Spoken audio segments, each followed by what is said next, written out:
Assalamualaikum warahmatullahi wabarakatuh. Selamat siang. Izin saya akan memperkenalkan diri. Nama saya Deris Parisa Putra dengan NIM 211450010. Saya dari kelas logistik 1B. Dalam video kali ini saya akan menjelaskan jawaban saya tentang kuis kimia dasar yang diberikan oleh Bu Sitvi selaku dosen kimia dasar pada hari kemarin. Soal pertama yaitu apa yang dimaksud dengan sifat kolegatif larutan?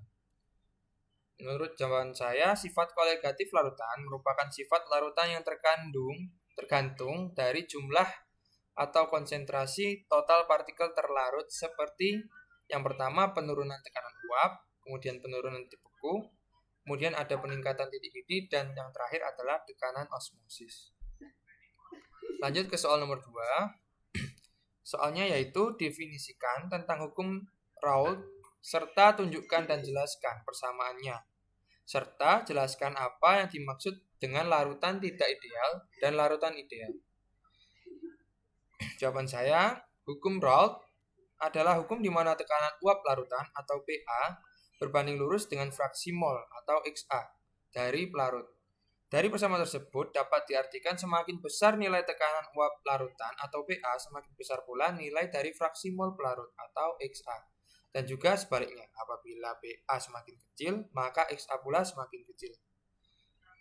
Kemudian larutan ideal. Larutan ideal adalah larutan di mana interaksi antara molekul individual kedua komponen sama dengan interaksi antara molekul dalam tiap komponen. Contohnya heksana dan heptana. Larutan tidak ideal yaitu gaya intermolekuler antara solvent dan solut lebih lemah daripada antara solvent dan solut. Dalam persamaannya, tekanan uap solvent lebih besar dari perkiraan hukum Raoult. Gaya intermolekuler antara solvent dan solut sangat besar. Tekanan uap larutan kurang dari perkiraan hukum Raoult. Soal ketiga, yaitu suatu larutan terdiri dari 396 gram sukrosa atau biasa disebut C12, H12O11 dalam 624 gram air. Tentukan tekanan uap larutan pada temperatur 30 derajat Celcius. Tekanan uap air pada 30 derajat Celcius adalah 31,8 mmHg.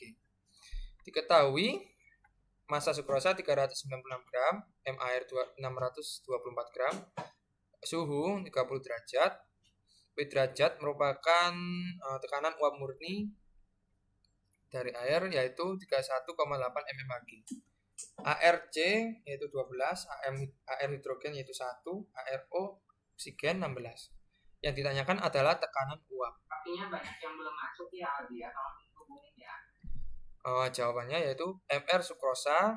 Cara menghitung MR yaitu jumlah ini 12 dari C12 H22 O11 dikalikan dengan AR. Hasilnya adalah 144 plus 22 plus 176 yaitu 342.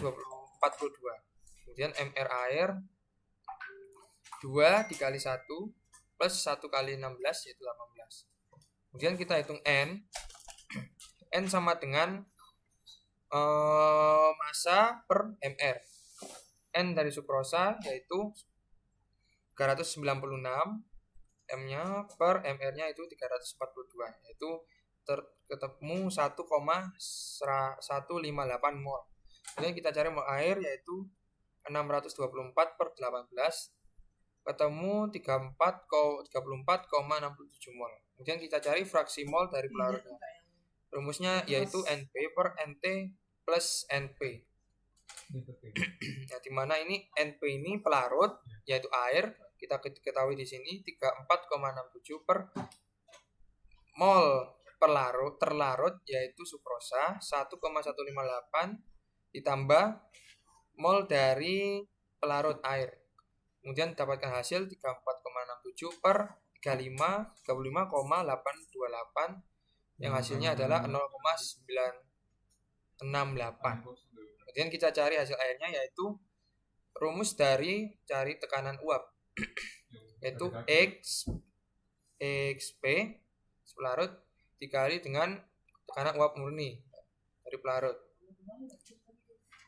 XP diketahui di sini sudah kita hitung 0,968 dikali 31,8 yang sudah diketahui dari soal tekanan uap murni.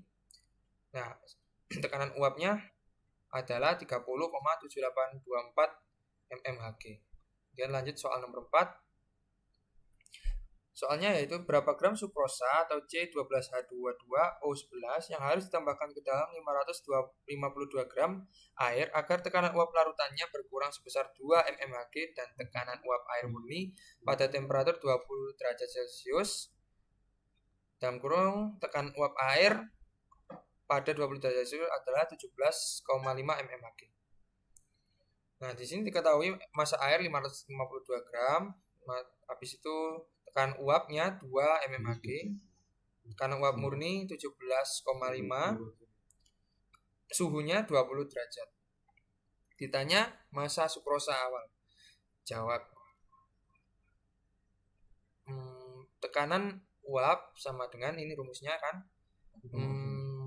Ini tekanan uap murni P derajat dikali XT atau fraksi mol terlarut.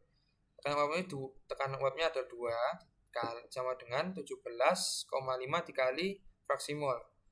Nah, dari sini kita bisa membaginya atau membaliknya dengan sama matematika biasa. Jadi ketemu XT sama dengan 0,11. Ini kita bulatkan. Di sini diketahui juga kalau MR air yang kita sudah hitung di nomor 3 yaitu 18 dan MR sukrosa 342. Kemudian kita cari fraksi molnya. Fraksi molnya dari rumus fraksi mol. Kita cari molnya. Mol terlarutnya. Di sini kan mol terlarut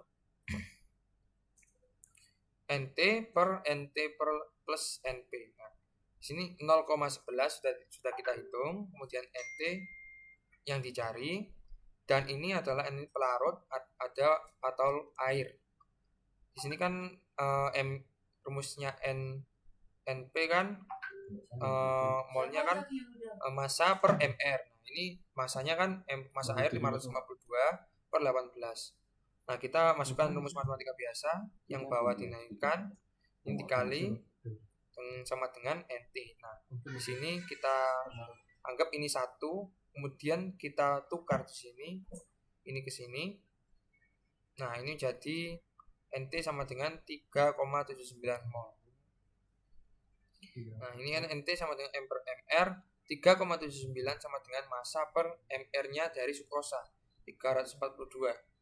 Massanya ketemu 342 dikali 3,79 yaitu 1296,18 gram. Kemudian yang soal yang terakhir nomor 5. Soalnya yaitu berapakah titik-titik dan titik beku dari 2,7 M larutan naftalen di dalam benzena apabila titik didih benzena murni adalah 80,1 derajat Celcius dan titik bekunya adalah 5,5 derajat Celcius.